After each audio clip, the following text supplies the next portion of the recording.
But like all wartime wives, I worried constantly. The mail was so very slow, it could be 3 weeks or more before we would hear from each other. What we would have given for email, which they have now, which is good. The nightly news was my only link to his world, and it was not reassuring. Every night I prayed for his safe return, and I will never forget the day we were finally reunited. While it was a joyous occasion for our family, I also knew many wives whose husbands did not come home from that war. Al and I began building a life together in Nashville. I earned my master's degree in psychology and pursued one of my great passions, photography. So I got a part-time job at the Tennessean as a photographer, the newspaper. And we bought a small farm in Carthage, right across the river from Al's parents. Al enrolled at Vanderbilt's Graduate School of Religion, and he also worked at the Tennessean as a reporter. Sometimes we worked together, my pictures, his words. Here I am taking full advantage of being very pregnant, letting Al canoe me down the Caney Fork River, which runs by our farm in Carthage. Our firstborn daughter, Cana, was born in 1973. We were content in every way. Al was a student and a reporter, a husband, a new dad. I was a new mom and working part-time as a photographer and at the family feed mill. We were becoming a part of our community. Life had a predictable rhythm. Don't you love it when that happens? Then life skipped a beat. One Friday morning, we learned the local congressman who'd been in office many years was going to announce that he was retiring. Al announced his candidacy for Congress the following Monday, and we hit the campaign trail. We tried to meet every person who could cast a vote. I did my share of politicking and parades. This was an unexpected twist.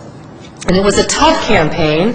I have since learned that they all are, but we worked hard and Al won. In 1976, a lot of young men, and yes, still mostly were men, were elected to Congress.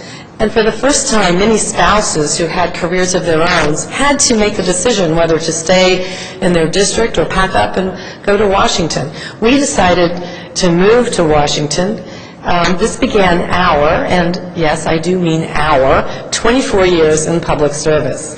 Soon, Kristen and Sarah and Albert were born, and I was a full-time mother and part-time photographer. And while Al was a wonderful father, like many women, the hard work involved with running the family fell to me. Al worked very long hours in the Congress during the week, and he went home to Tennessee every weekend to meet with constituents. He would return to where we were on Sundays.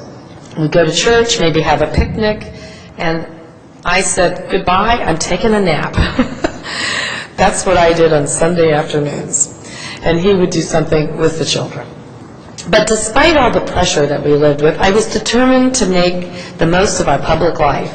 I helped create the Congressional Wives Task Force that focused on family issues such as infant formula safety and violence in the media and caring for our elderly. I would travel back to Tennessee and give speeches and represent Al at local events. And like so many parents turned activists, I really began to fight for causes, especially when I saw them through the eyes of our children. And one afternoon, the kids and I were in the car.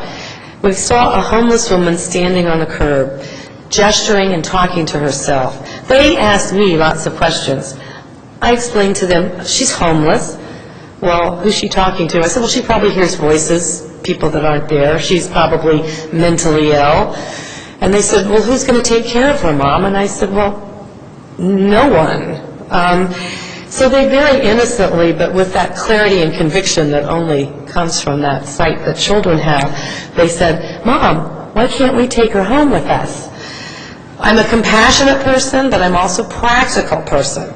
So although we did not take her home, that evening we sat around as a family and discussed what we could do to make a difference with homeless people. And our kids started making sandwiches for a local soup kitchen.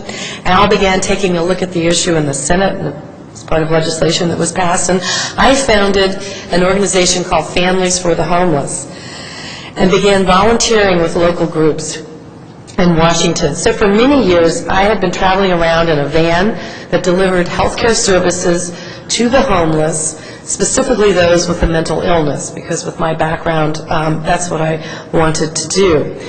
Of course, most homeless people who are mentally ill are extremely fragile and anxious. It can be very hard to earn their trust. You really have to work one-on-one with them, and it can take weeks and even months and sometimes years.